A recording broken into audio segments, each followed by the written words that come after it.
વલસાડની પારડી નગરપાલિકાના કોંગ્રેસના કાઉન્સિલર બિપિન પટેલ વિવાદમાં આવ્યા છે। બિપિન પટેલ પારડી શહેરના કોંગ્રેસ પ્રમુખ પણ છે।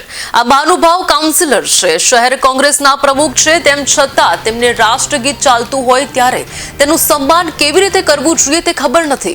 કોંગ્રેસના નગરસેવક બિપિન પટેલે રાષ્ટ્રગીતનું અપમાન કર્યું છે।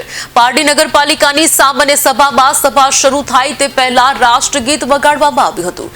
રાષ્ટ્રગીત જ્યારે ચાલતું હતું ત્યારે બધા કાઉન્સિલર અને સભ્યો રાષ્ટ્રગીતના સન્માનમાં ઊભા થતા હતા। જ્યારે મહત્વનું છે કે કોંગ્રેસના કાઉન્સિલર બિપિન પટેલે રાષ્ટ્રગીત દરમિયાન પણ શિસ્ત જાળવવા તસ્તી ન લીધી। રાષ્ટ્રગીત દરમિયાન પણ કોંગ્રેસના કાઉન્સિલર બિપિન પટેલ લોકો સાથે બાખડતા રહ્યા। કોંગ્રેસના નગરસેવકની આ કરતૂતનો વિડીયો સોશિયલ મીડિયામાં વાયરલ થયો છે। સોશિયલ મીડિયા પર લોકો નગરસેવકને ટ્રોલ કરી રહ્યા છે। રાષ્ટ્રગીત ચાલતું હોય ત્યારે નાના બાળકોને પણ ખબર પડે કે તેના સન્માનમાં ઊભા રહીને શિસ્ત જાળવવી જોઈએ। જો કે કોંગ્રેસના નગરસેવકને તો રાષ્ટ્રગીતના સન્માનની પણ કોઈ પડી નથી। આજે એક ગંભીર બાબત પારડી નગરપાલિકાની જ્યારે સામાન્ય સભા હતી ત્યારે બની હતી। પારડી સામાન્ય સભા પતી ત્યારે આપણું જન ગણ મન નેશનલ એન્થમ ચાલી ત્યારે બધા ભારતીય જનતા પાર્ટીના સભ્ય અને ત્યાં બીજા કર્મચારી પણ હતા।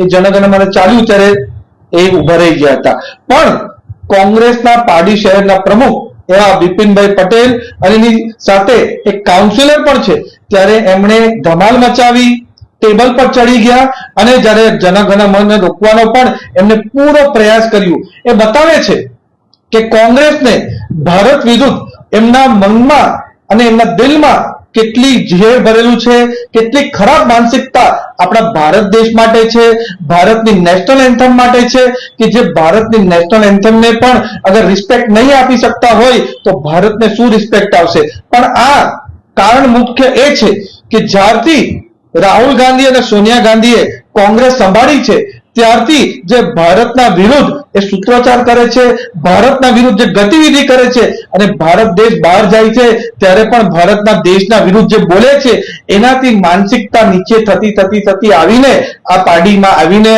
પાર્ટીના જે કોંગ્રેસના કાર્યકર્તા છે એ ભારત દેશના વિરુદ્ધ કૃત્ય કરે છે। એની અમે ઘોર નિંદા કરીએ છીએ અને નિંદા જ નથી કરતા, પણ આના વિરુદ્ધ કડકમાં કડક કાર્યવાહી થાય પોલીસમાં એની પણ અમે પૂરું અમારી ભારતીય જનતા પાર્ટીની ટીમ એ જોવાની છે। એમની પર રાષ્ટ્રદ્રોહનો ગુનો લાગવો જોઈએ, કારણ કે આપણું જ્યારે નેશનલ એન્થમ ચાલતી હોય ને ત્યારે આ રીતના એને અટકાવવાનો પ્રયાસ કરે, ધમાલ કરે, કોઈ પણ સંજોગોમાં ચલાવવામાં આવશે નહીં અને એની સાથે એમની પર ગુનો તો નોંધાશે, પણ આ કોંગ્રેસના શહેરના પ્રમુખ એવા જિમ્મેદાર વ્યક્તિએ કર્યું છે, સાથે કાઉન્સિલર પણ છે, એમણે કર્યું છે। એટલે આના માટે રાહુલ ગાંધી અને સોનિયા ગાંધી અને મલ્લિકાર્જુન ખારગે પોતે આવીને આના વિરુદ્ધ માફી માંગવી જોઈએ। નહીં માફી માંગે તો એ બતાવી દેશે કે એમના દિલમાં પણ ભારતના વિરુદ્ધ કેટલું ઝેર ભરેલું છે, એ બતાવી દેશે। પણ ભારતીય જનતા પાર્ટી અને નરેન્દ્ર મોદી સાહેબની પૂરી અમે જે સૈનિક છે એ આ જે ભારત દેશના વિરુદ્ધની માનસિકતા છે એ અમારા વલસાડ, ગુજરાત ને ભારત દેશમાં જરાક પણ ચલાવવા દેવામાં આવશે નહીં।